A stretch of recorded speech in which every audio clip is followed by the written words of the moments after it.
Life is all about relationships. Lovers, family, body, or money. How satisfied you are can be completely explained by how you relate to things around you. This is Sophie Jaffe, and together with my husband, Dr. Adi Jaffe, we are here to explore and teach you how to maximize your relationships and achieve a happier life. Let's get ignited. All right, so welcome back, everybody. We are back for the interview portion of our Ignited podcast. Thanks for tuning in. And I'm going to be doing this interview solo. You all know that Sophie just delivered our little baby girl, Noah Yael. And so she's weirdly tired.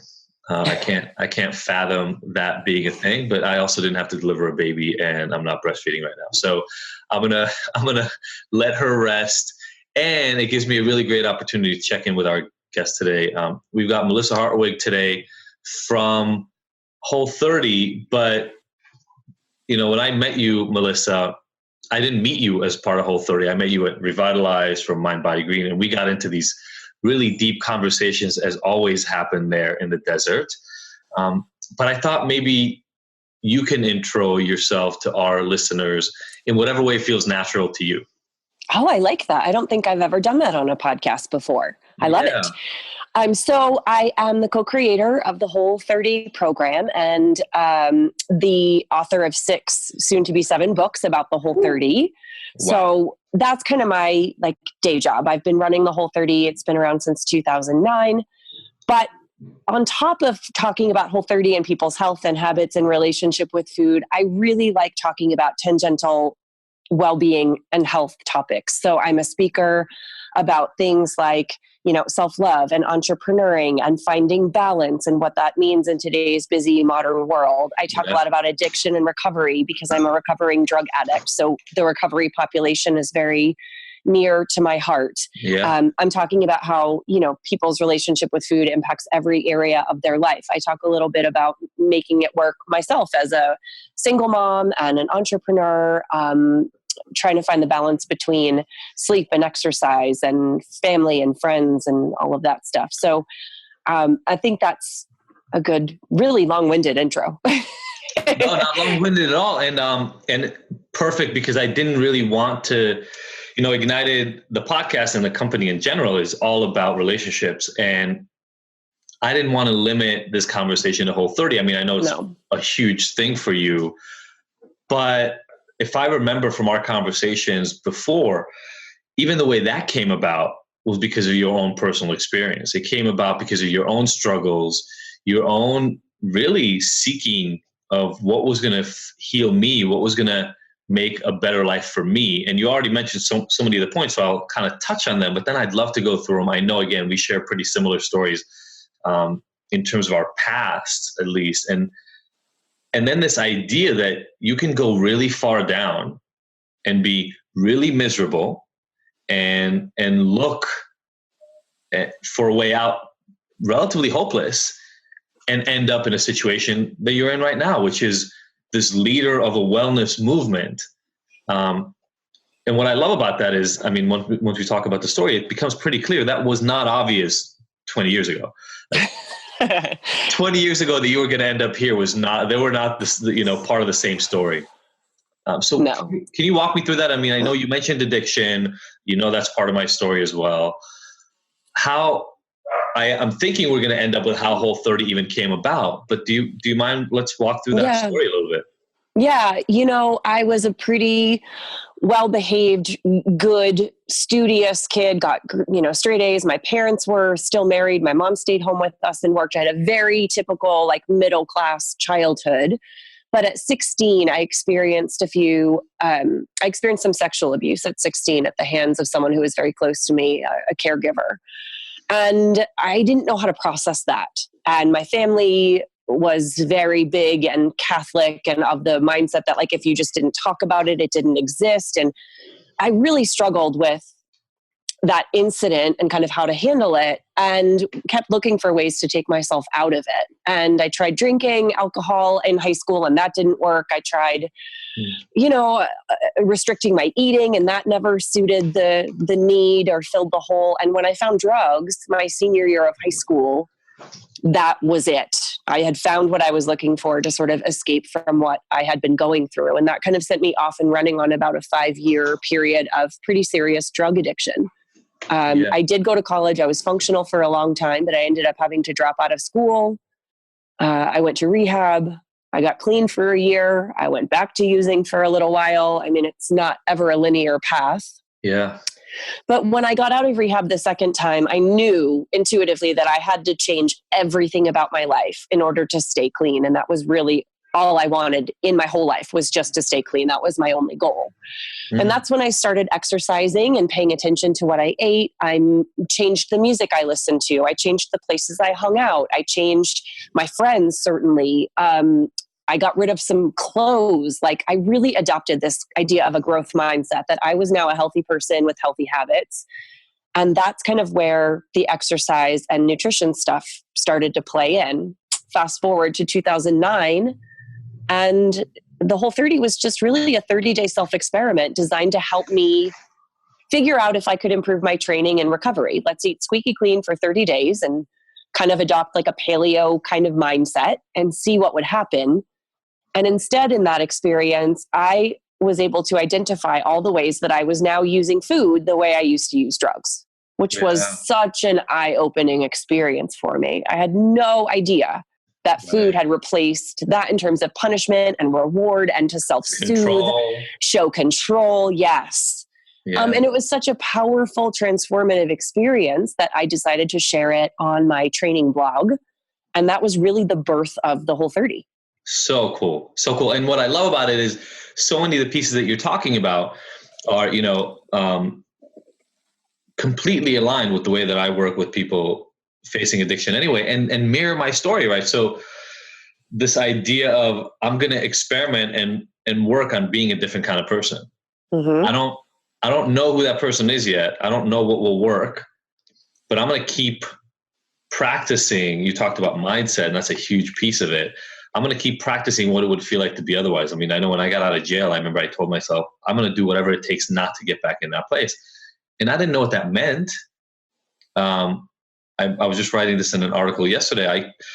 I didn't know if that meant cleaning floors or washing dishes or, folding clothes at a store in the mall. I had no idea what it meant, but it was about this really clear mindset that had to do with, I'm just going to keep forging ahead, and I'm going to do what I need to do to move forward. So, oh God, so many pieces here to touch on. First of all, the fact that this started with trauma for you. Mm-hmm. Yeah. And I've only spoken of that like once or twice publicly, but I'm starting to talk about it more because it's an integral part. What's that? So common. Well, it's super common. It is so debilitating. And especially like that was my first sexual experience, and the imprint that leaves on you. I mean, we are talking like decades of therapy for me to get to the place where I've processed it. I've accepted it. I've forgiven, like honestly forgiven, not just said I've forgiven, like in my heart, I've forgiven. I mean, it's so common. It's still very shameful. It's still the only, I think, crime in which the victim is very often placed on trial before they even hear the facts. I mean, it's so terrifying to come out and speak of it.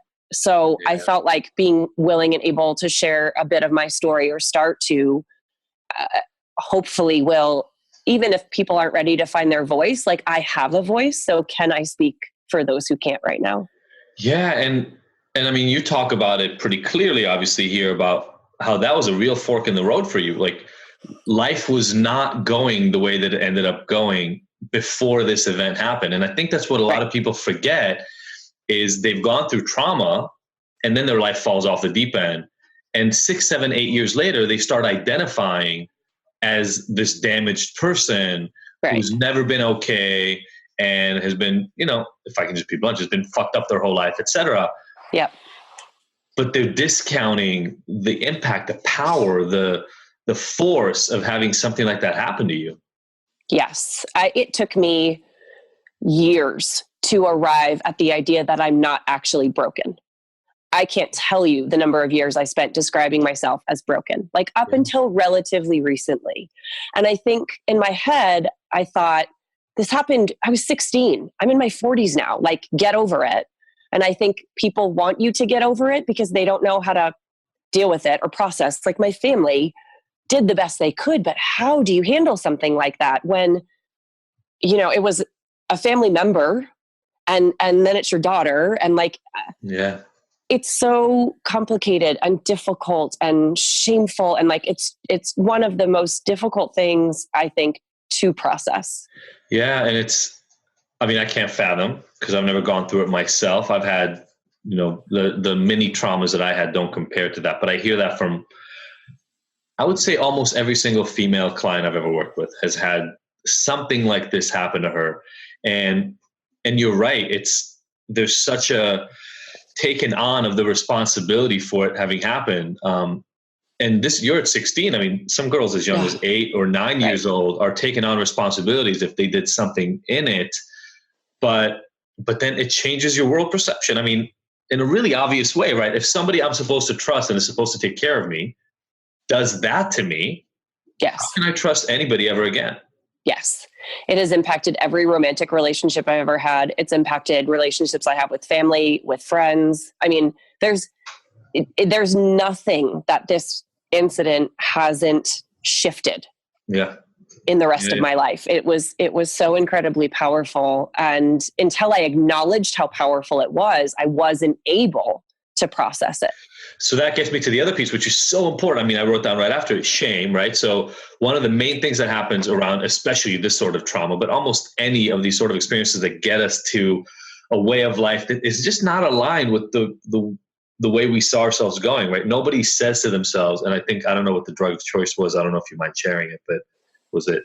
Cocaine? I was like an equal opportunity user. I oddly did not have a drug of choice. I did just like all of it. Yeah. I was a kitchen sink user. I only dated drug dealers for like 5 years. So I had access to basically everything. And I couldn't get messed up enough. I couldn't be like under enough during that time. Because what I talk about is shame is this debilitating feeling. It's, I call it kind of the most basic escape ridden feeling. You know, you will do anything to not feel real shame. Yeah. And so completely annihilating your brain to the point where you are unconscious seems like a good option. And this is where I actually hate the shame and stigma that follows addicts, is because people keep behaving over and over and over. We can call it a disease, we can call it whatever we want, but they keep behaving over and over as if addicts are making this active choice. And the only active choice addicts are making is to not live their own life, is to not live in their own brain because it's so painful. Yeah. And when we make them feel bad about it for those choices, we keep driving them farther and farther underground in the sense that I am not okay as a human being. And I feel like until you talked about it, until you get to the point where you can acknowledge I'm damaged or I'm hurt or I'm in pain, until you can acknowledge that, it's going to be hard to get out. Yes. I remember doing this exercise in therapy at one point where you just sort of try to disconnect your story about what happened from what actually happened. And that was an incredibly powerful experience because my story was all about how I played a role in it. I, kind of conspired. I was 16. I was old enough to know better. And then I handled it so poorly. And then I became a drug addict, which only reinforced my, I'm worthless and I'm broken mentality. And until I was able to separate what happened to me from who I am, right? Like I was a drug addict. I identify as a drug addict because I feel like that's an important part of my recovery, but that doesn't mean that I'm not a good person, a worthy person, worthy of love from others and self-love. And until I was able to separate that out, I really couldn't make a lot of progress in therapy.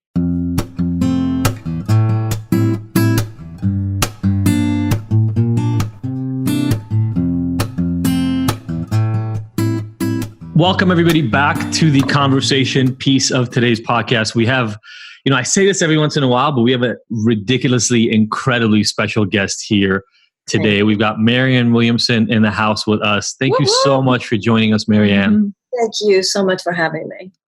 Some part of it is a lot of fun. It's both exhilarating and brutal. When I'm actually out there talking about these things, I mean, there's no platform like a presidential campaign for discussing the things that matter. And Martin Luther King said, your life begins to end on the day you stop talking about things that matter.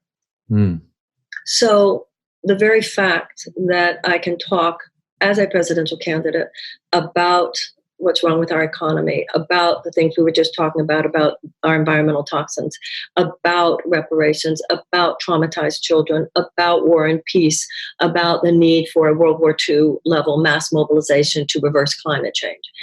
It is exhilarating to have this opportunity. And when I'm actually talking to voters about those things, I just feel so blessed and privileged. Now, in terms of the bullying, you're right, I really have. It's been, we're living in very mean-spirited times. You're guilty until proven innocent. And a bifurcated time, a time where if somebody expresses a view that is even slightly disjointed from your own, it's almost like we've all fallen into this hyper-protection mode where we now have to pounce and... Unbelievable. Yeah. It's not like, oh, I disagree with you. It's, you shut up. Yeah.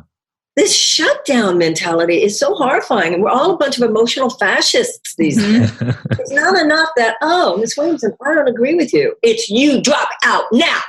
Yeah. It's like, excuse me. And then, lies. And, I'm anti-science. I'm Jewish. I go to the doctor. This idea that I'm anti-medicine or anti-doctor or, anti-science or crazy or, I'm used to a career where people would come hear me. If I'm not your cup of tea, I'm not your cup of tea. You don't come back. But I don't think anybody would leave my lectures thinking I wasn't a decent human being or that I was and it's meant, of course, to diminish you and mock you and marginalize you so that you won't be taken seriously, which really makes me wonder. I must have really scared some people that they got quite that activated. Yeah. Yeah. Yeah, absolutely. Which is great, but it's just idiotic. Some of the things that people say, not just about you, but just out of fear. It's 100% out of fear. You're bringing things up in them that makes them feel a certain way. There's also a clinging on from my world of, I went to high school in a very small town, one traffic light in Boonesboro, Maryland. And some of my more Democratic friends who have moved to bigger cities are now in DC or what have you. They're very strong Democrats. And to those people that I'm just witnessing from the outside because I'm in LA. So, I'm a crazy now.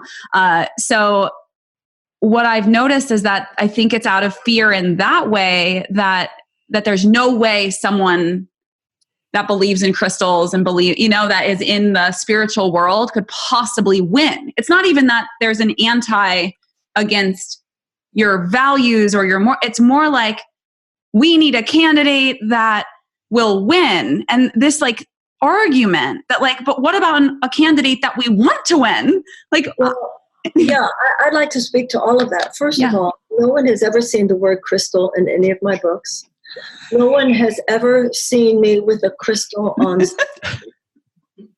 It's a total, it's not even that someone who believes in, what does that mean, believes in crystal? That's a total caricature created intentionally. Yep. So that's number one. This is darker than it appears. That's number one. Yeah. Number two, this is how I feel about this, what it will take to win thing. Mm-hmm. So those people that you're talking about are saying, we need a qualified, excuse me, we had that last time and we lost. Mm-hmm. And look who won. Yes, and look who won. So this is the deal.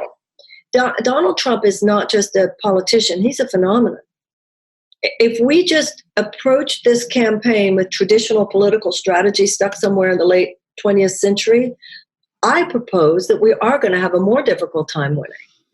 his campaign is run by a company called Cambridge Analytica.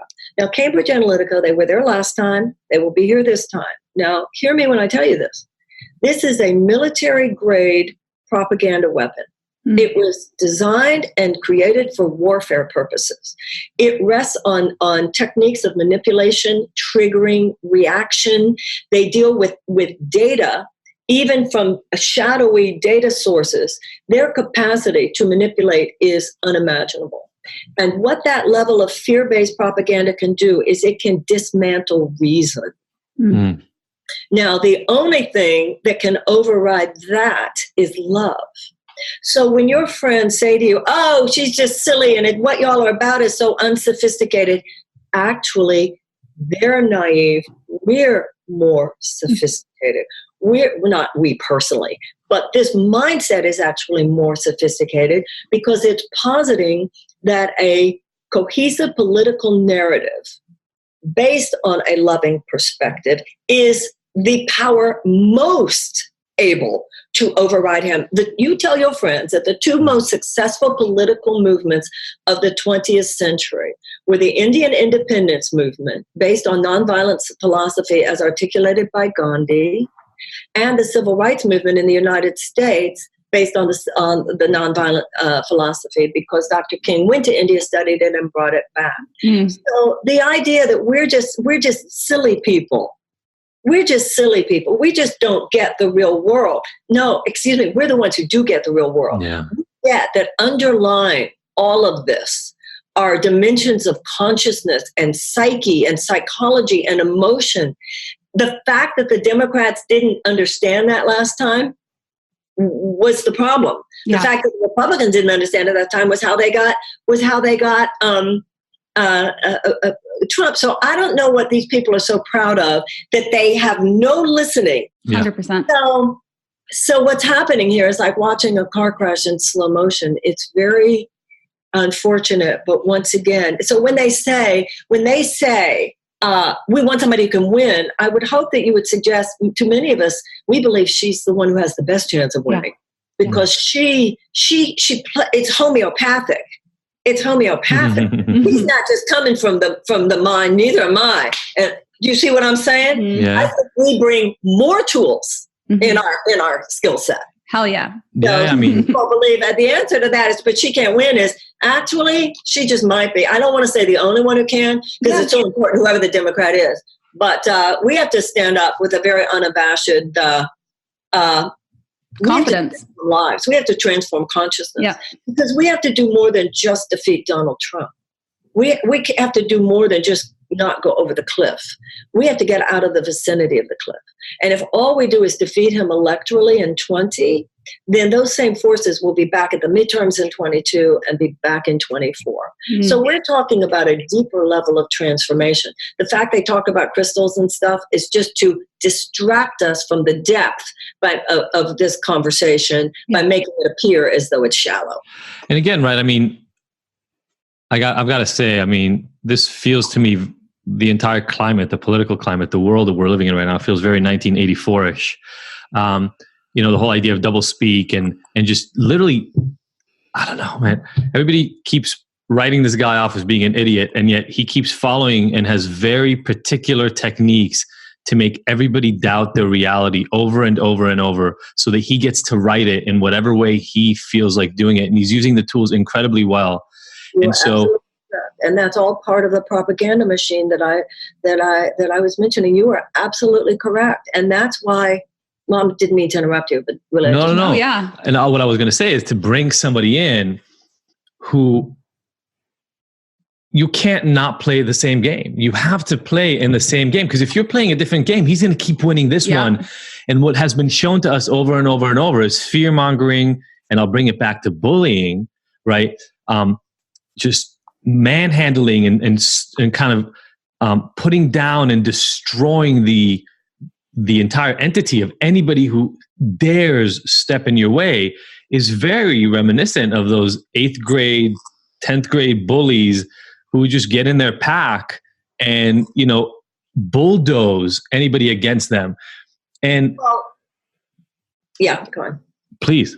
Well, what Sophie was saying before was her friend who would say, we have to have somebody tough enough to fight that. No, we don't. We need somebody who could say, oh, poor darling, he can't help himself, can he?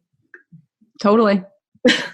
Poor darling. Yeah. He can't help himself. Yeah. Yeah. You know, Hillary's mistake was talking about Trump too much. Yeah. And just meeting it with. Yeah, exactly. You have to override it. Mm-hmm. We shall overcome. It's overcoming it. And you can't take on dog whistles, because what you're talking about is dog whistles, and you can't fight them. You have to override them. You have to drown them out. Yeah. So this idea when people say we need somebody who can win, the people who they think can win are going on and on about how bad Donald Trump is. I don't know who they're talking to, because the people who love Donald Trump are going to vote for Donald Trump. The people who can't stand his agenda are going to vote for Democrats. So who are they talking to? Because the problem there is that those two groups are too close for comfort. Yeah. We have to talk to millions of people who didn't vote, millions of people who voted third party. And I think also, personally, I think millions of people who voted for him but are at least disturbed. But if we go on, that's shaming them. And that's an act of emotional violence. That's not going to make them want to vote for us. You're right. So true. And our way is not like, oh, we're just silly people. Mm-hmm. We're just silly people. We really have to stand up at this moment and say, actually, you know what? You're the ones whose viewpoint got us here. So we'd like you to step aside right now because we have another. Yeah. We're taking a different approach here.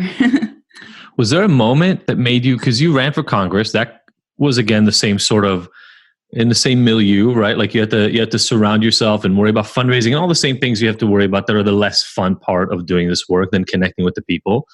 Was there a moment that made you go, damn it, I got to do this? When after I ran for Congress, I thought that was over. Scratch that itch. I thought I'd scratch that itch and life goes on. When the idea to run for president came, it took a year and a half to process it.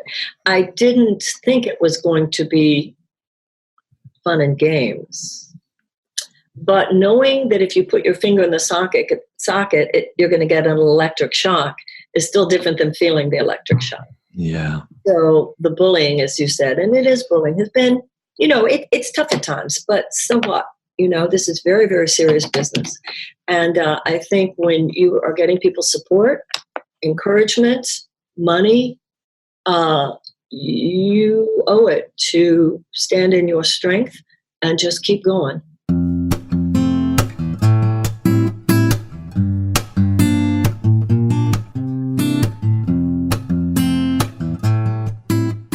All right, welcome back to the Ignited Podcast. This is the interview section of our podcast. And Sophie's been so excited about having our next guest up that she literally hasn't really talked about anything else for the last 24 to 32 hours. So I'm going to let you do your women crush thing and talk about our guest. Perfect. Oh, welcome, Lacy. Thank you for having me. I'm so happy to have you in our home and to meet Adi and be in our world.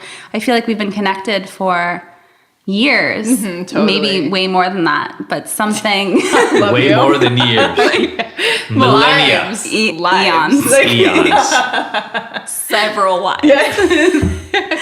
But yeah, I'm just so honored and humbled and love your work. Always have. You're just the real deal. And so you have a beautiful blog called Free and Native, which I followed for years and contributed to.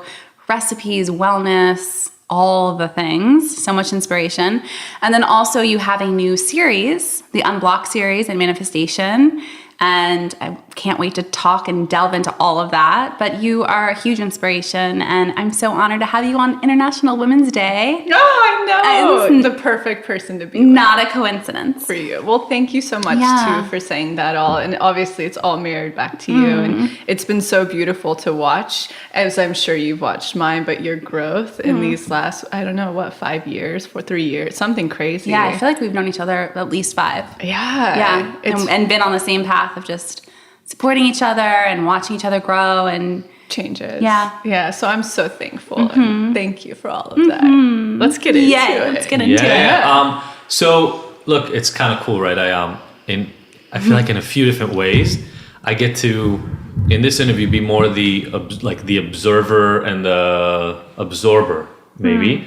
It's International Women's Day, so I get to take a back seat. Bow down. Thank goodness. But we also kind of talked about the implications of why that even is something that needs to be pointed out, right? Like you have Black History Month and Women's History Month because we need to mark that somehow so that people pay attention. So I think that's one thing that would be cool to talk about.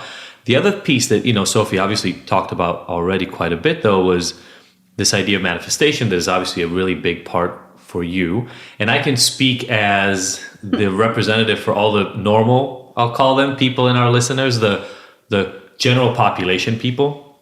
Before I met Sophie, obviously I knew the term manifestation and that sort of thing. But this way of living, this belief-based, strength-based, vision-based kind of way of living wasn't something I was familiar with, right? I came from a very traditional, like, if you want to do this, you follow this path, you do these things, and then you get that thing, a piece of paper or, some money or whatever the thing is that you're supposed to get to the next step, and you do the next step, and you do et cetera, et cetera. Like that's the path that was always laid out to me. And it's not like any other options were out there. Nobody said you can do this. Or there's this other way of thinking, which is, you envision and you manifest and you bring in. So I would love maybe for the two of you, as we talk here, is to kind of really talk about the concept behind it, the power behind it, how you live it, how you found out about it. And then I think what I'd love to, obviously, because our listeners would love it, is tips. Like by the time we get out of here today, I think every single person, a lot of people tell us they listen to this in the morning or on their way to work, right? This is like their source of inspiration. It's called Ignited. I want at the end of this interview for people to go, cool, I'm going to spend the next however long of my life focusing not only on the day-to-day, step-by-step process I've been taught, but also on, creating this vision and manifesting the life I want. Fantastic. No pressure. Yeah, I love my favorite conversation. Yeah. No, I just think it's so cool. I post here and there, and I have so much that I share because I'm a parent and I'm a yoga teacher and I'm in the wellness world and we have a podcast and we lead retreats and I'm a human and all of these things, and I'm always sharing. So I feel like once in a while I'll kind of creep out with like a little bit of like the manifestation stuff, which is just the way that I'm made up. Mm-hmm. It's not a course that I lead. It's not something that I have like all of these tips and tricks, and it's just the way I breathe and exist. Is just my life is a manifestation of love, of my dreams, of my passions, of like what I want. I just make it happen because it's just what we all have the power to do. 100%. But at some point along the way, I figured it out and locked into that.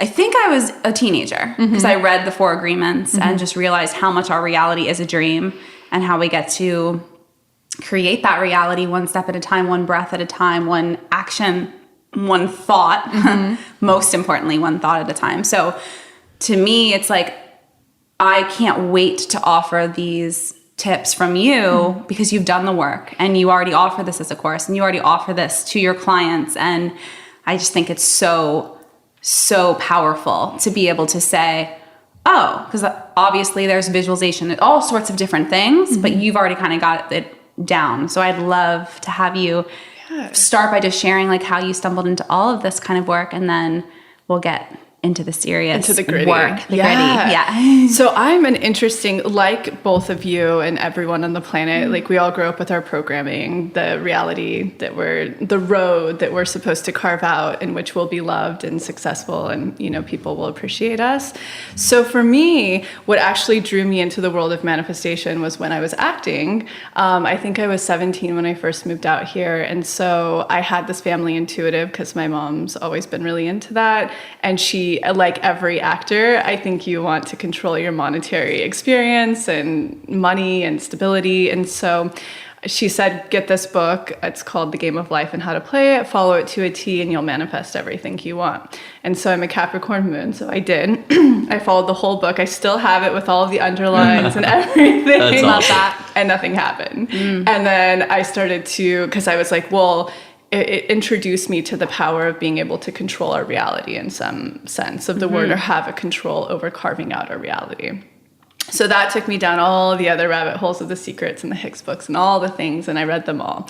And so I started to realize that I was a really powerful manifester, but never in the ways that those books were talking about. And so at 25, right about when I had sort of a conscious awakening to stop acting, I also was manifesting really kismet crazy stuff, down to a T. It would be like partners from my list, which would be like Parisian moms, long blonde surfer hair, photographer, to a $300 apartment in the Echo Park Hills. It was crazy. So I was like, I'm going to toss all of that away, all of the think positive, stay in the frequency, all the stuff. I'm tossing it all away, and I'm going to watch what I do and how that sort of always amounts to what I want.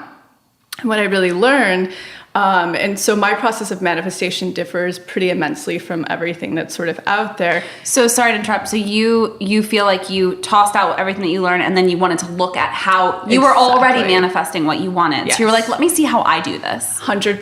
Okay. And I was noticing I was really good at doing it in certain areas of my life, but not others. So I'll loop back to that. But so my process of manifestation differs a lot from sort of the think positive, superstitious route.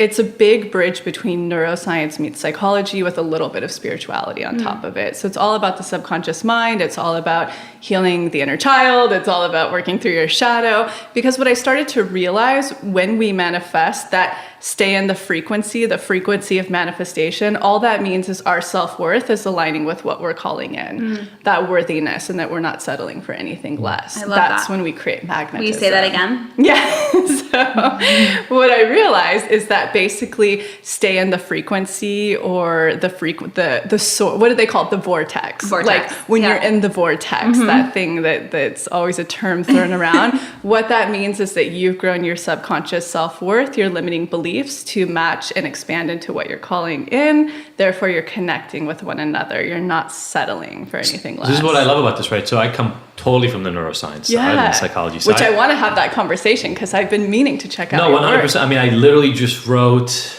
it was an introduction to a worksheet for this Ignited Addiction course that I do, recovery. And I tell people, so we do positive affirmations.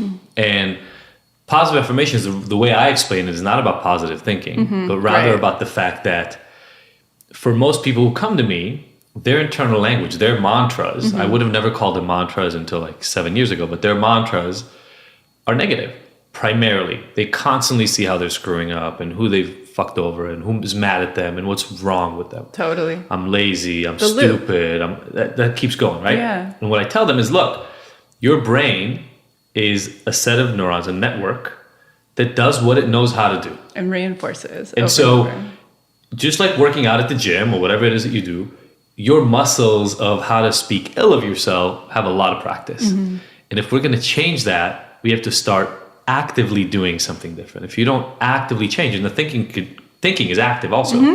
And what I tell them is, you've got to start activating this network. And what I warn them about is, when you first try this, it's going to feel hokey. Totally. It's going to feel ridiculous. You're going to stand in front of a mirror, and I'm telling you to do it with force and embody what it is you're trying to do. Because if you're, standing in front of a mirror and saying, I am brave, I am brave, I am brave, while you're crying because you're depressed about your life, is sending the wrong message to your brain, right? It's essentially creating a new pattern. Yes, it's a new pattern, but it's the feelings, it's the self-worth you had before with just new language around it.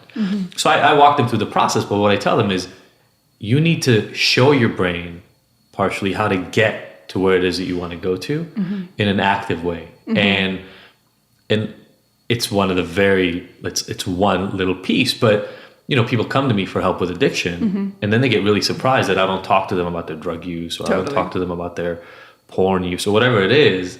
I talk to them about this stuff, right? Because absolutely, you're not ready to stop your addictive behavior if you still believe all those things about yourself. Totally. Right? You feel and you believe that you're dependent on them, therefore you are dependent on them. We need to change that thinking. So I'd love to hear you.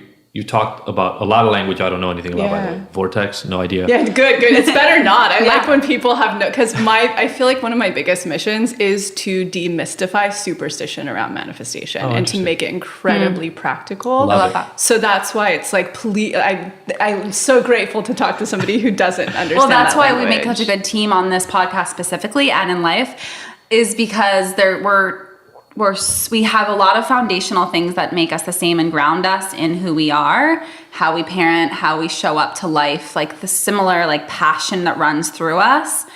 But then the way that we think is so different that it really helps complement. You know, amazing. Like I ask questions about things like so fascinated by certain like science or really high end brain, you know, functioning. Very Virgo. Yeah, very Virgo, just like cerebral stuff. I'm like so fascinated by, and it's brand new to me. Whereas he's like, oh, I could have written this. And then vice versa, the spirituality stuff, he's just like so enamored by it and in awe. And I think it's so great because we can both be we can come to it with that beginner's mind. And the polarity. Yeah, the polarity. Beautiful. Yeah. So people come to you, and what I'm hearing is they come to you pre-programmed, almost like, I read all the books. I know how to manifest. I'm just looking for somebody to tweak it. And you tell them something totally different. Do you think so? Do you feel like most people come to you already? Not always, right? Not always. Yeah. And in fact, I think that my work is starting to, wildfire to so many different communities because people are having really profound experiences with the programs that I'll get every walk of life, from like Wall Street men to, like the most granola Fairfax that I have to be like, stop every practice you've been doing and like, let's get back into the real world. And so to take it back and what you were talking about, some of the foundational things that I believe in, or I started to acquire through my own personal, experience of figuring out manifestation, is there's a few components that are completely different than the normal, I call it new age pop rhetoric of manifestation. One, I believe that we're manifesting from the subconscious, that it's all belief based. It's not thought based. So I totally believe in like, this is number two, the structure of beliefs that we imprinted from the ages of 0 to 14 in childhood tend to be what we're continually looping out and reinforcing and manifesting back in. So a lot of the ways that I work with people is hypnotic. So I take them under, and that's where they'll be able to find their blocks and their roots. And it's so fascinating when you take someone through that experience, because right away they'll see that one trigger, that relationship that created it in childhood that continues to manifest over and over and over again. Yeah. Which I'm sure is so similar to your work. Yeah. And look, I believe people keep acquiring patterns, but that being said, a lot of the way you predict what's going to happen for you is based on events that already happened in your early childhood and teenage years. So to that end, you've seen a lot happen already. So your brain says to itself, well, I already know how this plays out, right? And that's essentially what we're talking about. And I completely agree that it comes with beliefs. I would even say even beliefs is a word that we still gave this thing that we mean, and that is it comes with the lens that we're looking at the world through. Sure. Right. That was imprinted. Yeah. Through pain and shame. I'm huge about talking to people about shame. Shame is one of those things that normally holds people back. Like there are positive attributes that get imprinted as well for a lot of people. And that's when they're manifesting the things they want. So it's just they're normally not looking to do anything about that because those are working the way they want them to, so they're not paying attention to it. Yes. What I work with people a lot on is drawing those out too. And what are you strong at? What are you good at? Strengthening. Let's stop only looking at the things you're bad at, because what I tell them is, and I wonder how you feel about this, like, if you spend your days, even if you're really good at doing the work to fix it, but if you spend your entire day focusing on all the things that are not working well that you need to fix, you will forever be malcontent. Sure. Because nothing is ever going to be perfect. It's just not going to happen. You will always have opportunities for growth. That will always be there. But that's a positive thing. That's not a human negative experience. thing. So I love the idea. I'm writing this book, or I'm almost finished writing this book, an Ignited Recovery. And part of what we talk about in it is this idea that, our brains respond to what happens on the outside. And it's in some ways a really machine-like process, but then we have the human experience on the other side of living through it. And so I love that part of the stuff you're talking about comes from the same sort of place. I heard some Jungian reference with the shadow work and that kind of stuff. But the idea is the way I talk about it to my clients is understand your machine and then understand how you can do things to it and adjust it to create the life that you want. 1,000%. Yeah. And so you just hit the nail on the head. And one component is that when people, like when I'll walk them through on a hypnotic level of this stuff that I'll first introduce this and then I'll finish that thought. So I also believe when manifestation, like pop new age manifestation, talks about visualize what you want. I mean, I would do that till I was blue in the face and it wasn't actualizing into what I wanted. But what I started to realize was, if you show your subconscious mind, your brain, if it sees to believe that that's possible for you, then you create space for that manifestation to come through, right? So I call them expanders. Like people have to go out and find their expanding seeing is to believe. And that's what will create space for the manifestation. Otherwise, when we're kind of just looping on, childhood and that imprintation, or the continual reinforcements or the new imprintations that we're making, and they're limited in ratio to what we're calling in, we have to actually create space for them, for that to come through. Otherwise, our subconscious is like, I don't believe it, right? Yeah, I don't believe it. Mm-hmm. Like I can imagine in my head all I want, myself flying off this balcony. Yeah. Right? If I jump, my core belief is I will fall to the ground. So it doesn't matter how much I visualize it. Totally. If I jump off the balcony, I'm falling to the ground. And it's all about trust, right? Yeah. Like I believe that trust is something that's built. I don't believe that it's something that's given. I think that I'm a big firm, especially from someone who comes from like the childhood I've had and everything. It's like, your subconscious is the same way unless you grew up or you've continued to be in an environment that's constantly reinforcing that you're always safe and always taken care of. And I grew up in that kind of house, right? Yeah. Like, there was That's amazing. There was no trauma in my childhood. Like, it's incredible. When I was 8 years old, my dad walked out of the house and I woke up to kind of see him going through that process with my mom. He left us for like 2 days. And the way my family was, and this is not necessarily the best thing to do for this, but it never got discussed again. So it kind of just got completely shoved away. But I grew up knowing that I will be fine and taken care of. And my parents, for the most part, reinforced those feelings of security. And so it's really interesting that you say that because, again, right, it's so beautiful to recognize how much weight and power we have to give our formative experiences. Totally. And the work that I do with my clients around is and accept them. Yeah. Right? Because we can fight against it. But unless you have a different view on this, and I would actually love it because I would love to partake in this, but unless like you have a time machine, you can actually alter what experiences you had earlier on, that's your starting point. You mean like in this moment? Yeah. Right? I had the childhood I had. Yeah. I can't do anything about the fact that was the childhood I had. I can alter what that now does for me, and I can alter the way I perceive it and the way I relate to it and all that other stuff. And also how you reprogram it for your own children. Totally. What you create for the future. And break the cycle. Break the cycle. Yeah, exactly. Absolutely. That's my jam right now. Yeah. It's just like, how can I break the cycle? Especially, how can I do things differently? Yeah, absolutely. Yeah. Well, and I think that's what's important there too is, we talked about some specifics, like you talked about as an actress wanting to have money. And I just talked about like wanting to fly off so I think a lot of times we end up focusing on the action. Like we believe that behavior will get us what we want, when in reality, we're looking for something that is underneath the actual behavior. Like I'm looking for more freedom, or I really want to deeply connect to another person, romantically or not, or I'm looking for education, or, somebody who really wants to become a physician really wants to be of service and help people heal. Or make their parents happy, or whatever, like the thing. Yeah. The money. It's a great bigger question that you're talking about, like the true intention beneath things. And I think that that's like one of the really important things, especially when I'm usually working with clients, for instance, when I'm listening to their intentions, it's always getting down to what the true human experience crave is there. Otherwise, two things happen when you're manifesting something out of ego, which is what we can kind of deduce that to. Really getting clear if it's ego or not, essentially. And it's like two things happen if you're manifesting something out of ego. And I'm hyper lenient on what ego is. I believe as physical beings in a physical realm, we should have anything we physically want and desire. But if it's something to be loved, prove something, all of this other stuff, two things happen. Like A, huge lesson comes your way, or B, it doesn't materialize, right? So it's interesting to talk about that, is like understanding your intentions beneath things and what you're really wanting. Totally. What you're sort of talking about. Yeah, 100%. And I used to say this a lot, like I used to say that I care about money, that I wanted more money.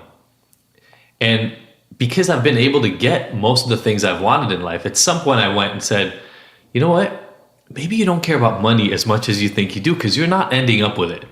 And if you're not ending up with it, why are you getting all this other stuff you want and other things I don't want? But like, why is that working out when the money isn't? You know what's so fascinating? Yeah. Like to get spiritual. Because what's his moon and his rising? It's all Virgo. Yeah, so every Virgo, right? Their biggest thing is they crave massive security, especially financial security, because that means safe in our material realm. But it's so interesting as well, because even, for instance, maybe you felt this year, you guys, but me, things have been hyper abundant, like in a point to which it's uncomfortably abundant. And coming from a background where I didn't have any money.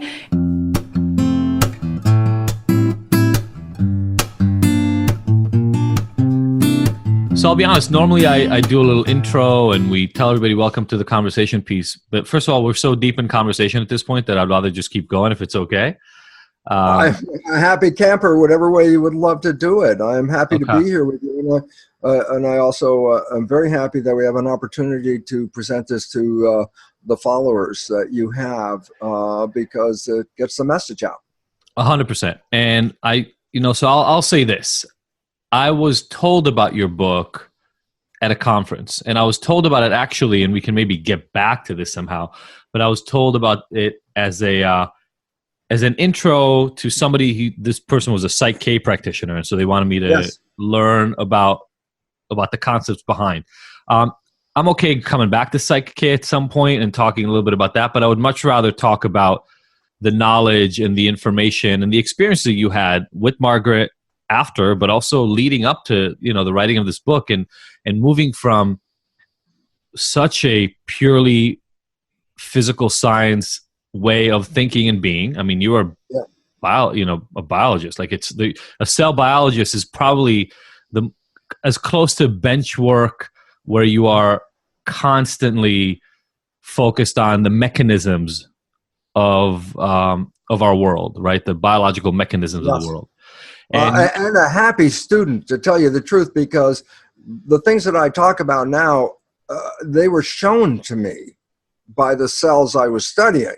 So all of a sudden it's like, wow, just observing how they were controlling and expressing their lives was the foundation of the same thing that we have to know. So the cells are an intelligent precursor to us. Yeah. And you talk about that a lot in the book, and I don't want to get into all the details in the book because people should read the book for that. But here's one of the pieces that I got literally within the first couple of pages, and it speaks so much to the work that we do, I believe. And the work that I do, I work a lot with people with addiction struggles, and that'll come back in here at some point. Yes. But you talk about feeling stuck and being resolved to pain and just thinking to yourself before you left the University of Wisconsin Medical School, just thinking to yourself, well, I guess this is the reality I'm going to be in for the rest of my life. And just sort of being resigned and accepting of it. Now, you go through an entire journey in the book as to how that did not end up proving to be so. You ended up not at all stuck in that same way of being. And so much of the book is about how it was about leaving the anchor behind. It was about deprogramming yourself from the belief that you were going to be stuck, which then allowed the biology of your body to then follow suit and lead you into a life that you're actually incredibly happy and content with. And I'd like to talk about that.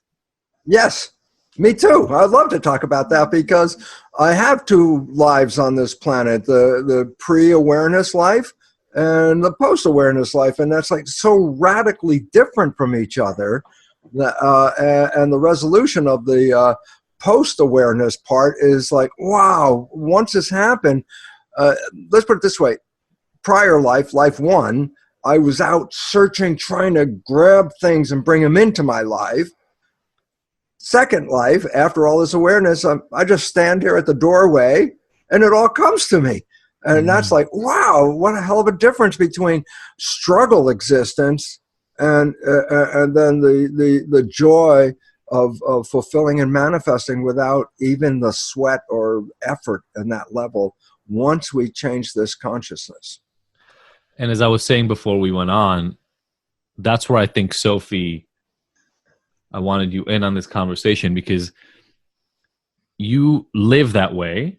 And we literally talk it pretty much in the exact same way, Bruce, that you had just expressed it, of just letting things, letting experiences, letting resources, people come into your life without forcing it, without living in the anxiety of whether or not it will exist. Can you talk to that a little bit, Soph? Yeah, I feel like the less that I try and manhandle or control or obsess over the things that I want or don't have, just the easier energetically it comes to me. And it's sounds so much easier than it is. And then it really is that easy once you get into the practice, but getting there is hard because it's a leap of faith. And I think that's hard for people to wrap their head around is, how do I know? How do I know that things will come to me easily? And it's just a matter of trusting that you are worthy of a beautiful life just by existing. And then after you have that trust, then you can do the work to kind of get there. Yeah, well, it's kind of interesting because when I first came across the insights that we're going to be talking about, that we are talking about, I was just learning in my conscious mind from my research and my studies in my conscious mind. And what I saw was, oh my God, if you understand the science, so it's not just so much a belief issue, it's like there's a science here. If you understand the science, you could create this most fabulous life. So early on in the game, when I understood this at the conscious level, the mechanism and everything, I thought, wow, I got to tell people. So I gathered some people together and I say, let me tell you about this understanding, because if you understand this, you can have this most fabulous life. And as I start talking, they would go, you know, Lipton, your life doesn't look that good for a guy who says you know this stuff. And it was a moment, it was like the slap in the face. Thanks, I needed that. Because what I recognize, I'm talking the talk, but I am not even walking the talk, so it's irrelevant. If you can put all this beautiful consciousness in your head, but if you don't make it part of your life, then it's nice, but it doesn't have any influence at all. And so that led me to say, wait, no more talking about this unless you go out there and do it. And I thought, oh my God, what happens if it doesn't work? I have nothing to talk about. Now I'm out of the job and everything, you know. But the beautiful part about that is the universe just fed me right back, virtually instantaneously. The moment I changed the perception, the world changed. And it was like, that was the beginning of a trip that once you see it the first time, once you realize you actively made this difference right now, it is so pulls you to like, what else? Let's change other things, and cleaning up the things that were interference to the destination that we all seek. I love that. Literally, the next sentence on my little notes was the power of perspective, and so you led me right into it. It's probably, Soph, one of the most common conversations you and I have about, you know, when I'm stuck. One of the things that is probably true is I'm looking at it from a stuck perspective. I'm making myself limited in the view that I have of the problem. And I love what you just said about, if I'm going to walk the walk, then the talk will then follow, and people will be able to be inspired and connect subconsciously to my talk because they'll see it manifesting. Yeah. And that is a process. I'd love to know, you said that you were able to shift. Yes. What allowed you to go from talk to walk? Well, the point that first says, if this is true, then how come you're having problems here if you already know all this information? That led me to the fact that, oh my God, when we say the mind, and the mind, I go, well, first of all, there are two minds. And they both have different functions and they learn in different ways. And until you figure this out, everything else seems to be a total mystery. So there's the conscious mind, which is connected to your personal identity, your spirituality, your uniqueness. That's you. And there's a subconscious mind, which is about 90% of the brain, which is a habit mind. It just plays programs. And so one is creative and the other is habitual. And the idea is this: if we're running from the creative mind, then by definition, we should be creating our world. If we're running by the habit mind, then we're just going to play the programs over and over and over again. So now 2 pieces of data that are critical. Number one, science has recognized that when we think, or our conscious mind's engaged in thinking, it's an inside job. If I asked you both right now, I say, tell me what you're doing on Sunday. Right now, if you answer that question, it's not written in front of you anywhere. I say, then you're going to give me an answer. Where the heck did your answer come from? Oh, I had to think about an answer. So I go, oh, so you took your conscious mind that is looking out, turned it around and went inside and goes, what am I doing on Sunday? I said, well, what if you're driving the car and we just had this same discussion and your conscious mind just went inside to think? You're driving the car, the conscious mind's not watching anymore. I said, well, does that mean you crashed your car? I go, no. The subconscious mind, habit mind, is autopilot. Conscious is the pilot, subconscious autopilot. When the conscious mind is thinking, the autopilot steps in and it plays programs. It knows how to drive a car, knows how to do your job, it knows how to walk, it knows these things because it's habit. Mm-hmm. So you can let go of the control. Conscious mind can think, and the moment it's thinking, then control autopilot steps in, runs the program according to whatever program is in the subconscious mind. Fine. Point. 95% of the day, the life is coming from subconscious program. And I say, because we think 95% of the day, therefore we give up to the autopilot. And I say, well, what's the consequence? And the structure of life is like, oh my God, it really pivots on just this one point. It says, when I am thinking, my creative conscious mind, creative meaning wishes and desires, if I ask you what you want out of your life, that's a creation. It comes from conscious mind, so your wishes and desires are conscious mind. And I say, yeah, but if your conscious mind lets go because it's going inside to think, and then you start playing the subconscious, I say, where did those programs come from? And that's where we start to recognize the child is programmed from the last trimester of pregnancy through the first 7 years, because the brain of a child, when you put wires on a person's head and you read EEG, electroencephalograph, their vibration levels, right now what we're talking at is a higher vibration called beta. It's focused consciousness. When you start to relax and calm down, the vibration slows down. That's called alpha. That's calm consciousness. But the moment you start to fall asleep, consciousness is like the switch is off, but the brain is still vibrating at a lower vibration. That's called theta. And theta is hypnosis. It's also imagination. That's why a child's brain is in theta primarily as the activity between last trimester of pregnancy and age 7. I go, why is it in theta? And the answer is, simple point. We get a brand new computer. It's got an operating system. I turn on the computer. I say, fine, it's operating. I say, do something. I say, oh, wait, I can't do anything. I don't have any programs in here. I got a computer, but I don't have any programs how to write, draw, Excel, whatever it is. I say, oh, you have to put the programs in. Then you can use the computer. A child, when it's born, the brain is the computer. But in order for it to function, it's a blank computer. It needs some programs. So nature gives 7 years to download programs. And I say, how? Well, if the brain is in theta for that 7-year period as predominant activity, that's hypnosis. So I say, what does it mean? I said, you just watch your parents, your mother, your father, your siblings, your community. You observe them like a video recorder. It's exactly what it is. It's a video recorder.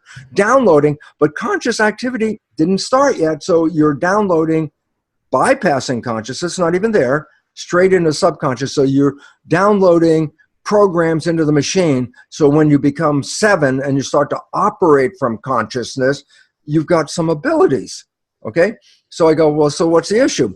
I say, well, great. The programs come in before age 7.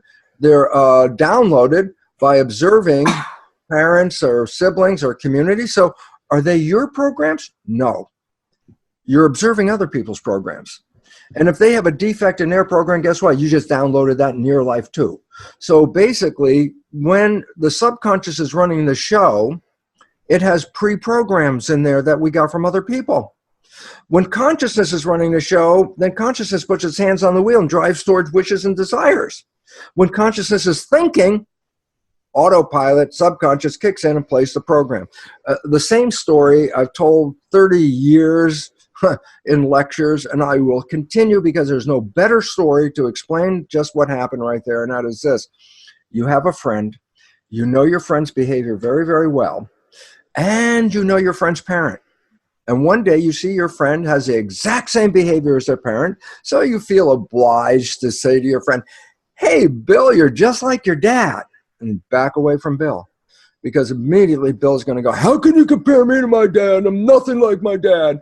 And I say, this is the most profound story. That's why I've been saying it for 30 years. I say, what is it? I say, everyone else can see that Bill behaves like his dad.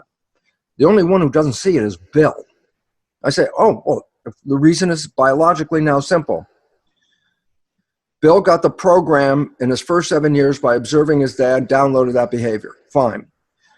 But Bill can use his creative mind. He doesn't have to fall into the program at all. But Bill thinks 95% of the day, like every one of us. Mm-hmm. So when Bill is thinking, guess what? The autopilot kicks in. He's playing his dad's behavior. But now here's the problem. Bill's the only one that's not observing it because Bill's inside thinking. He's not looking out.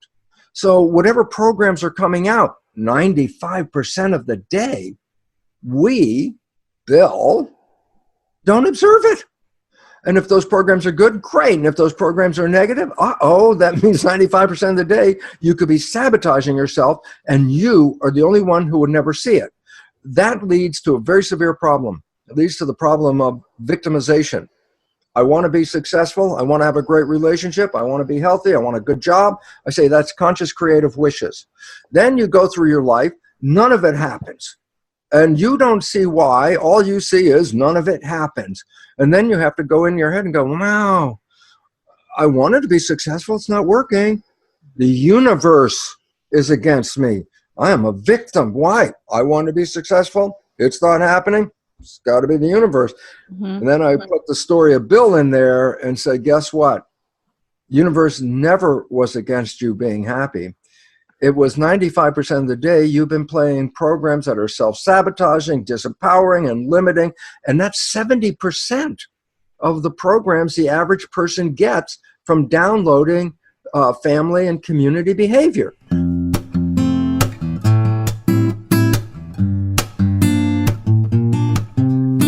Being honest and vulnerable, like on your podcast, Almost 30, and ours is like there's no option. It's like the world needs it now more than ever. Sorry, when you were talking about 2D, you mean Instagram, like the actual pictures? Like either Instagram or blog posts or just like photos that you want to present and an image and a facade and Yeah, I mean, I fought for us to do a podcast for a long time because of how deep you get to go on a podcast. There's no other way to do it. I mean, it's what radio kind of was, but I don't know about you guys. We don't have, a radio station in the back here. Yeah. and let alone the funding and all the stuff that has to kind of go along with it. So the ability to have these sorts of conversations with anybody you want at the deepest level. And then if what you're offering is honest and speaks to a crowd, they'll show up. It's almost like you don't have to worry about it. They will show up if what you deliver is authentic. So true. Yeah, and you have to go for it, Yeah, so we just started recording kind of on our closet floors, quite literally, with this janky little recorder, and we would sit on pillows and suffocate in the closet and have these, really fun conversations about what we were like in our 20s, what we were learning in the transition to our 30s, what we're afraid of in our 30s, what we're excited about. And we would make up all these different segments, and we were just playing for 6 months. That's awesome. So we started, I think, in March of 2014, just playing around. We didn't really know. There was as you know, with technology, we didn't really know what we were doing. So we were just creating content that actually never hit the airwaves. But for us, it was our little incubating time. We were ideating on, okay, what types of things do we want to talk about? What is our flow? Who are we in this space? Are we experts? No. We're learning right along with them. Like, so we wanted to just kind of feel out what our place was in this podcast world. And it's evolved, you know, from episode 1. If anyone's ever gone back and listened to it, we roll our eyes. We're like, oh God, I don't know if you should go that far back. Bad. That's not, it's not what it is. Yeah. But it's, you know, it was who we were at the time. I mean, it was really fun and raw and, you know, cringeworthy at times, but like to see the show evolve like it has, I mean, that's like our dream, to be able to reach more people, and our community has really helped to shape what we talk about, who we bring on, the conversations that we continue to have. And I honestly could have never dreamed that this is what it would be, you know, like, could you ever dream that you guys have a community like you have? Like, it's mind blowing, and it inspires us every day. Like when I wake up, I'm like, yes. Like, it's just like so exciting, you know, and it's not about us. Like literally the passion is the connection with people who are learning and growing, and also connecting with other people in the community. So, yeah. So what was it originally that drew you to Soul Cycle, that made you feel like it was the right thing? I think it was the community aspect of Soul Cycle. I liked that there was like leadership in it. I like that, you know, the instructor's a leader and they're sort of in charge of the energy in the room. And I have always felt like I'm a leader. I've always felt like I have, you know, like a confidence that could carry a room. So I was just like enamored with that. You know, I loved that aspect of it. And it's funny, you know, when I didn't get it the first time, I was like, what is it that's not there? And I remember when I got on the microphone, as soon as I got on the microphone at Soul Cycle, I didn't know how to be on a mic. And so I started to be like kind of weird. I like defaulted to trying to be funny, but it was weird because I was wearing like a full face of makeup trying to be funny. It was like very uncomfortable. Everyone's like, okay, is she like a pretty girl or is she like a funny girl? We don't know what kind of girl she is, but we have 30 seconds to figure it out. It's very weird. And so I started to get voice lessons. So I started to meet with a vocal coach like every week to be better on the microphone. Oh, wow. So it's funny that was like setting me up for this too. The reason I was asking the question is it seemed like you kind of got what you wanted out of Soul Cycle out of this. You know, more. And that's what I love. You were saying before, how do I know if I should follow your intuition? The answer is just yes. Just do. Yeah. Because the thing that you went for might not be the thing that works out, but as long as you're actually listening to what draws you, it'll keep fixing itself, right? It'll keep going, this is kind of it, but not really, but that person is really cool. Let's connect with that and then go on. I was blocked to intuition. I was just talking about this in the live chat this week with my course people too. For so many years after essentially high school, I went through a rebellious phase, and I got told so many times that I'm not what everybody expected me to be, that I just started saying I need to do everything on my own. So this literally would go back to about 7 or 8 years ago in our work, realizing that I needed help and I needed to ask for help. And it worked a little bit too with rehab and all that kind of stuff. But this idea that we need other people to bring out the best in us was really foreign to me. I lived in the completely different place for a long time. Like you know, if I would have met my co-creator in that other state of mind, it would become a competition thing rather than a collaborative kind of thing. Whereas now I'm actually actively seeking out my crew. The guys that will be part of the team that ends up being my people, the people that we elevate each other, right? Versus me trying to compete with other people. So I love that you knew that route was going to lead you to something. And it did. Leadership, having a community, all the exact same things that you just mentioned are there. And so, you know, for anybody listening, it's like, do I follow my intuition? The answer is yes. You have no idea where it's going to lead you, but just keep following it and it'll end up somewhere really, really cool. It's never been wrong. You know, your intuition is never wrong. If you can track it back, you know. We learn to mask it. Totally. But it's not wrong. That was the one thing I got interviewed today for a Mother's Day thing. I don't remember what brand it was, but someone interviewed me and they were like, "What? Fuck them." Just kidding. I don't know who it was. They didn't pay for this, so I'm not gonna mention it. They said, they were like, we were going to ask it in this one way, but instead we want to ask, what is one piece of advice or a few pieces of advice that you would give to your children? I think initially would have been like to the readers. And so I said, just follow your intuition. I was exactly that. I was like, there's one thing that I want them to do. It's to always follow their intuition, to find that inner compass, that true north, that, that gut feeling, and trust it and follow it and listen to it and keep sharpening it, because that's what's going to guide them in their life forever. Like through all their relationships, through all their sorrow, through all their difficulties, through all their joy, it's always there. And it's the one thing, at least in my life, that has provided the most profound experiences in my life and the utmost growth and learning. And that's like all I want for them, is just to be able to have and find their intuition and keep it fine-tuned. Love that. It's beautiful. Yeah, it can be hard. I mean, in the world we live in, that can be really, really difficult to do, because there's so many outside signals in terms of what you should do and what you shouldn't do. Sophie and I have talked about this. I grew up in a house where I was going to be a doctor. Why? Because my dad was a doctor, and that was the thing. Like, that was the thing to reach for. And so you're not paying attention to anything inside, because if anything is trying to misdirect you from that goal, then it's wrong somehow. And you go through high school and junior high, and these times where all these other kids that are telling you what they think is the right thing, and you want to be part of the cool clique, so you end up listening to that. And to have somebody who can help keep centering you and say, well, what does it feel like is the right thing, etc., can be really powerful and also really difficult. On that same chat today, a new person just joined my course, and he was telling me that he did the first module and it uncovered some things for him that he had never realized before. And then he sent me a follow-up email. I'm not going to talk too much about specifics because I don't want to sort of expose his stuff, but no name or anything. But he experienced a lot of death around him when he was younger, both people in his family and people close to him, friends, girlfriends, etc. And he is now probably 20 years after it.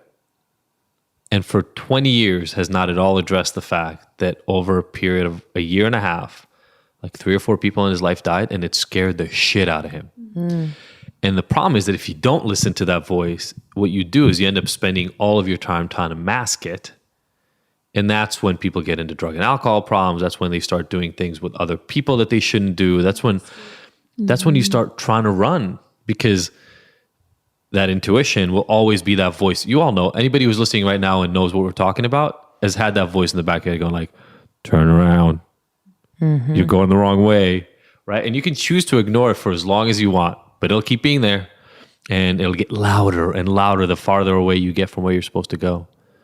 Yeah, absolutely. And I think it's hard. I'm not a parent, but just thinking about my parents, I mean, I think it would be hard just not to come from a place of fear as a parent, kind of allowing them to listen to that voice. And it might kind of throw them in a zigzag type path at first, but with a parent, when you can kind of see farther down the road, and for you as a parent to not want them to experience any pain or heartache, it just must be really, really difficult. Totally. But I think it's beautiful to kind of center it around the intuition and get them quiet enough. There's so much coming at them. Those little people, they have so much pressure. And I just think about like my younger brother too. I'm like, there's just so much coming at you, and you don't know how to process it all the time. You can't even hear your own intuition. Exactly. And you don't know what voice that is. Yeah. You don't know, there's just so much coming at you, and you don't know to trust it. So I hope our boys, I feel like Kai already is kind of there. Leo. Go to bed, Leo. Yeah, I was going to say, it's like jumping around. Get your hands off my cash, Leo. That was the best. Well, I think for me, the family I came from, it's also hard as a parent not to be too directive in terms of where I want their intuition to go, right? I think a lot of parents lean on that too much. Like, oh no, this will be really good for you. oh, this will be really good, and completely ignoring what the kid wants. That's not intuition. Mm-hmm. Yeah. That's not, that has nothing to do with intuition. Yeah, so true. That's their own projections of like their expectations. Yeah, with Leo and Kai, like, we don't know. We have no plan. We are planless. And it's really refreshing, but also scary as fuck because we're like, they're so different. And, we show up to each thing and kind of like, we practice being really open to their experience and really like looking at it like, why would you do that? Like, and really being curious, just like, how am I supposed to handle this? And not handling it the same way with both of them because they're different people and not handling it the same way every time as like a standard, and like, while also trying to give them consistency, while also trying to give them boundaries. So it's like this constant, like, dance. I feel like I'm learning that now. Yeah. Right. Do you know what I mean? Yeah. What were your experiences growing up? Family support, all the stuff we're talking about right now in terms of how your parents addressed it. I grew up in Ohio, beautiful Ohio. And I had, my parents were very closed off and pretty inconsistent. So it was like I was getting different messages from both of them. My relationship with my mom is probably my most challenging relationship I've ever had. Interesting. She's, bipolar. She's had anxiety. She's been suicidal a lot of my life.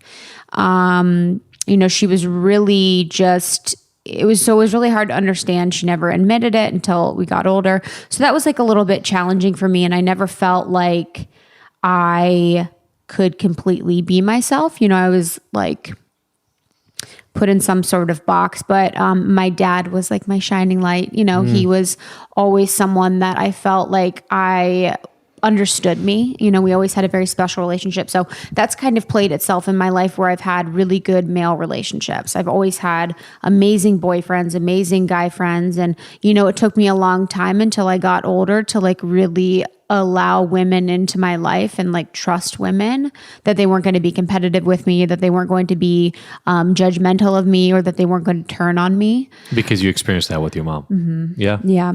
I hear that a lot from women. Yeah, I don't know what that is. This competition thing that ends up developing. Yes. I mean, my best friends from home, my sister, everyone always talks about it. My mom is just very competitive with me. It's very weird. I don't understand it. But right now I just am very at peace with it. I don't mind. I've kind of released it. I have no pressure on the relationship, but one of those things where you're like, I'm thankful now. Yeah, I just really want to respect, for each of us, looking back at those patterns and getting in peace with them is great. But first, at least acknowledging them and understanding, because I feel like, again, I see so many people who wonder why some patterns are happening in their lives. And then you look back at their early life and you go, well, I'm sorry to tell you, but this has been going on since you were 3. This has nothing to do with who you are as an adult. It has to do, and that's why I was asking, is I just really, I love hearing that trend, the arc of kind of what was it like, and then what had to happen for you to get to this place, because for all that mistrust, here you are with a best friend who's, maybe the road wasn't so obvious. It wasn't like a high school friend or somebody that you've known your whole life that you just continue the connection with, but you were able to reach out. That's cool. And I feel like also too, something that helped me was like believing that my soul was put into the body, but like, and I am a product of my environment, but really my soul was a lot developed before I was in my parents' body. And so it was a lot of their doing the way I grew up, but then too, it was a lot of just who I was no matter what. Because I feel like sometimes these people are born in these situations and there's no fucking way that like they could be who they are with that situation or those circumstances happening. So I just feel like I was already a lot formed before I was like, given the experiences that I had through my childhood. You mean people who kind of elevate beyond where they came in for? Yes. Or like are in these situations that are just dire and terrible, and they're able to be like great people or, dynamic people that are beyond, and vice versa, could go positive or negative.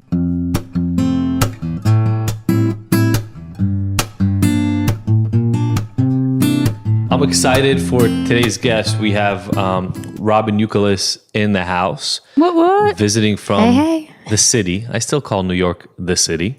I do too. Even when you're in LA. Yeah, it's fine. But you live here too. I live here too. So I'm based out of New York City. I'm in Brooklyn now, actually. And we live in Los Angeles, my husband, myself, and my 2.5-year-old daughter, Navy. We live in LA about 3 months out of the year, broken up. And Nice. kind of scattered. Yeah. One's Coachella, so we plan a trip around then. Nice. Priorities. One's summer, and then usually like a late fall or winter one. Perfect. Very, so very nice. And I mean, you came in here, and I know I heard about you through the kind of wellness community, and we were talking about that a little bit, but I feel like there's so many similarities. You come from or not come from originally, but like you live in a 2-entrepreneur household, just like we have here. You got your little girl. You're a mama. 2.5 years old. So I'm sure we'll end up talking about that a little bit. And then you came out with a book. When did the book actually come out? So this is my second book. My first book, Go With Your Gut, was out about 2.5 years ago. Okay. Which when I got pregnant, the only thing I said to like God, the universe, I was like, I just don't want the book and the baby to come out at the same time. I had my book and then my baby came out 2 weeks later. So that was wild, but it actually ended up being a huge lesson because it made me get really focused and really clear. Like I only had time for what had to be done. Yeah. And anything else that wasn't top list, like I really did learn like for real about priorities and how to do that. And then my recent book, Thin From Within, came out this past February. Wow, that's so cool. So I've been touring and doing speaking engagements. And I always tell fellow authors, they get so stressed about the first month or two after the book comes out. And yes, it's busy then, but there's a season. It's a whole, like I say, 6 months to a year, you're promoting and talking about For your sure. recent book, especially with podcasts and, traveling. Very, very cool. Well, I love this. I mean, I haven't read it yet, but what I've looked at about the book and what I've heard about it is that it's about intuitive eating, which is my jam. I'm actually writing a cookbook about intuitive eating. So same club. Amazing. I want to hear your story, of course, but for me, it was like such an aha moment when I realized there are no rules and it's about listening to your own gut and your own, heart gut and brain gut and all of that. And just really being intuitive about what to eat for your body. And that's ever changing and ever evolving. And so I'm excited to chat about this. Yeah. It's, it's kind of funny to following your intuition to become a bigger and bigger thing in almost every aspect. You have Gabby Bernstein on the front, kind of is providing a quote and things like that. But we talked a little before we were doing this about the fact that one of the things you really wanted to tie in was, and I think Sophie had mentioned to Robyn that this was a conversation we just had in Israel as well, was removing the scale, removing the weight as the definition of whether you are quote unquote skinny.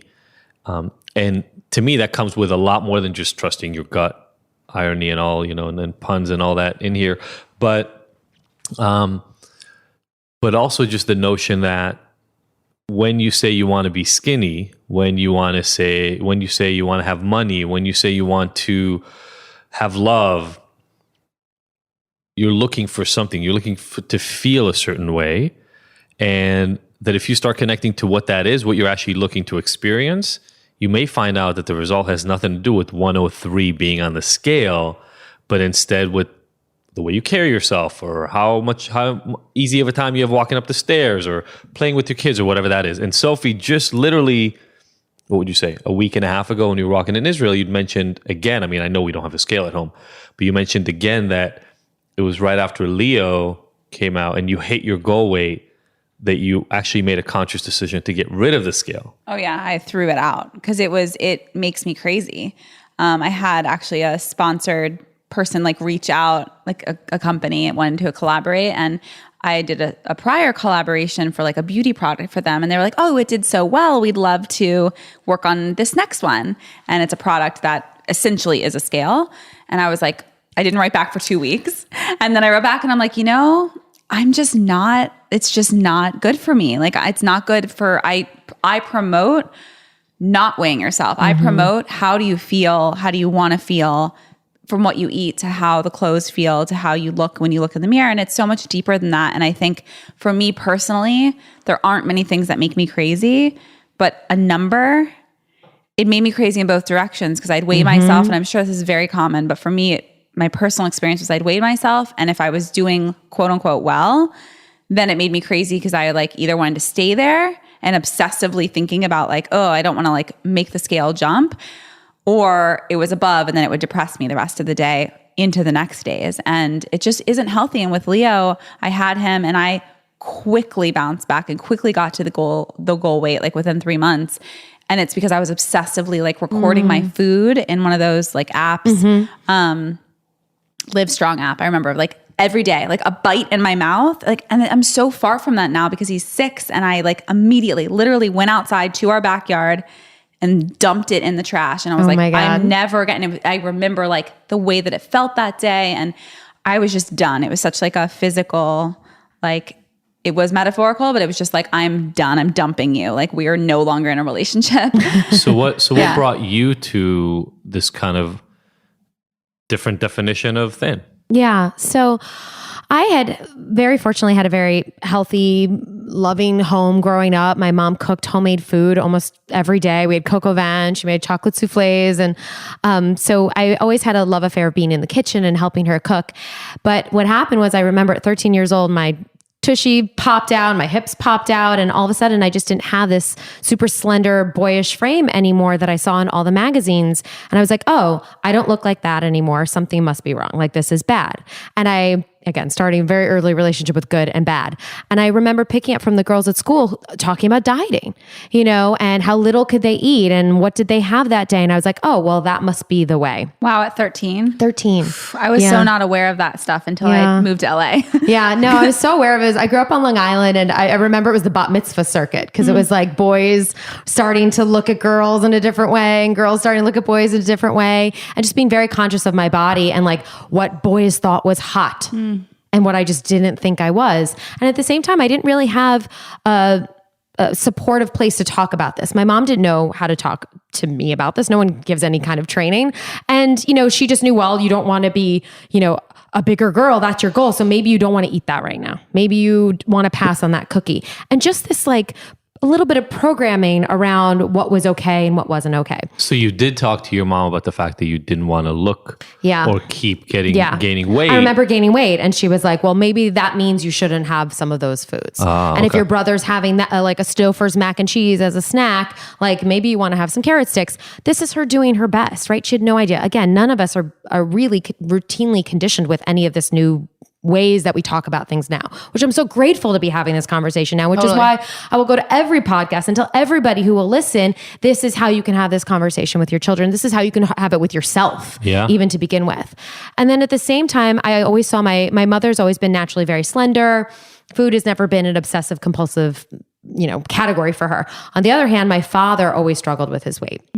And my father was definitely this bigger than life personality, ate life whole, and quite literally ate life whole. And I remember he was always on a diet and my mom was always trying to like keep and hide food from him. And I remember the cookies being in like the back of the cabinet where he couldn't see them. And I just remember him struggling with that and also kind of making me a cohort in his like eating crimes, I would say. I remember we would visit in Central Park in the city and he'd be like, oh, Robyn, you want a pretzel with mustard? I'd be like, okay. Robyn, you want a strawberry milkshake from McDonald's? Okay.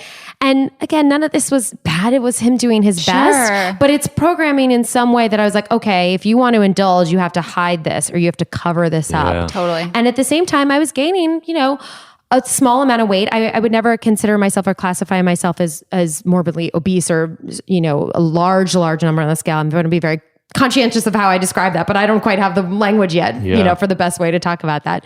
Take it as you will. But it was more about this internal struggle and this internal battle of, you're not thin enough. You don't look like the other girls. You're not skinny enough. That means you're not good enough. That means you have no control over yourself and your food as much as I tried to control it. And and even later in life, when I remember, I look back, I had this moment a few years ago when I looked back at this photo and I remember at the time I was on a yoga retreat and training for a half marathon. So I was doing 2 yoga classes a day and running like 6 to 10 miles in the jungle in Nicaragua. And the retreat center didn't really have their act together. So we were fed I was like, not that much food. I was like, I just need an avocado. Can someone give me more calories? And I remember my husband took a photo of me in this bathing suit, and I remember looking at myself and being like, "You're still not thin enough." Like, I remember this. This was only a few years ago. Yeah, I have those moments. And then I look back now, and I realize in writing my process in writing this book, I was like, "Wow, if I wasn't there then, there is no there." Totally. And I really got it. And of course, the process of having my daughter and getting pregnant, watching my body change, that was really kind of like hit it home for me. But I remember that aha moment of like, okay, if you didn't think you were there here, there does not exist. And so how can we dismantle these thoughts that are not supportive? How can we write a new script for ourselves? How can we talk to ourselves? How can we break down, right? This idea of intuitive eating sounds great, but what the heck does that really mean? And how is it going to play out in my life when I'm exhausted? Everyone needs something from me, and I have 2 minutes to figure this all out. Yeah. I found that having third child down. You're amazing, by the way. I have to say it. I know everybody says it to you, but I have to say it. You're amazing. Thank my you husband so is, much. I will say, my husband is one of 3, and it's magical. And we'll see one day. I would love for that, but I see that there is a real something in having 3. So I honor both of you in that. I know it is not easy. Thank you so much. So I have to say, thank you. Go on. No, I just felt, I felt that having babies, being pregnant, that whole process was so healing. I felt like with each child, different kind of ways, relationships that I had with myself, like the way I viewed myself, or relationships with like food or the scale or body image or dysmorphia or any of that stuff just went away and peeled away, because it's just such an amazing, magical experience. And of course, like, I've been very public about my pregnancies not being very easy, but the process of a woman having a baby is such a miracle that everything else is trumped. It's like all my issues just kind of fizzled away with each pregnancy. It's layers of unlearning. A lifetime of unprogramming, thinking about food, unlearning. Food and your body and being perfect and being thin and not enough and all of that. And I feel like it is such a healing experience to have pregnancy, that whole process of birthing a human, creating a human and then birthing one. It's like a new version of yourself is birthed. Totally. It's really cool. I remember looking at myself when I was pregnant, and I need to say and be totally honest, I've always wanted children and I wanted to have them, God willing. I did not want to be pregnant when I was pregnant. So I really struggled. I got pregnant really fast, which of course I know, Hashem, thank you God. Like that's a blessing every time. But I remember bringing up a lot of my disordered eating behavior, like people looking at my stomach, and I knew logically that's a baby, but emotionally I was like, they think I'm fat or I'm not controlling enough, right? Like all these things this is why I teach this work, because I am working myself constantly and always with it. And I think the real breakthrough in having my daughter with that was when she was here, and I was like, you know what, Robyn? Everyone says pre-body weight, goal weight, get back to this. How many months did it take you? I literally was like, I'm a little rebel in me. If everyone's like, we're doing this thing, I'm like, well, how can I do something different? And I just said to myself, I'm like, I'm not going to do that. I'm not going to do that. I'm going to trust my body. I'm going to trust my life. I'm going to trust this new story that I'm rewriting, that I put all in Thin from Within. And I'm going to give my body a break, and I'm going to relax about it. Thank you, everybody, for listening to the Ignited podcast. We were so happy to have you along for this ride. Please go and subscribe to this. Leave us a review. We love hearing from you. And if you want more, don't forget to go to ignited.com, where all the podcast episodes are available with show notes and so many of the little details and links from each one of these interviews. And you can look at all the future events that we have going on, all the things that make Ignited so special, even beyond this recording. Again, thank you so much for joining us. We will see you next week.